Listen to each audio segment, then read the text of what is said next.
Hello, welcome to my channel. On my channel, I will share with you how to learn Chinese, how to write Chinese characters.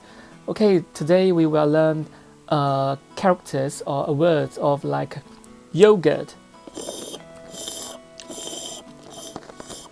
I'm eating yogurt. It's very delicious, so we can write how to write the yogurt in Chinese characters. Okay, let's move to my pad. Okay, now I write it in English. Yogurt. I think most of the people, though, they like eat yogurt.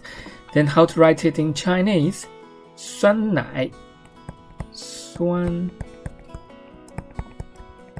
奶, which means yogurt. 酸奶酸奶 yogurt eat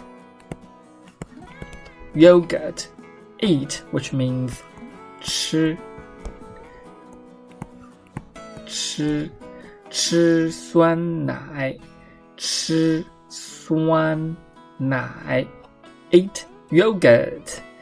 Okay, so practice makes perfect. Just practice by your own, then we can learn a lot of useful Chinese characters.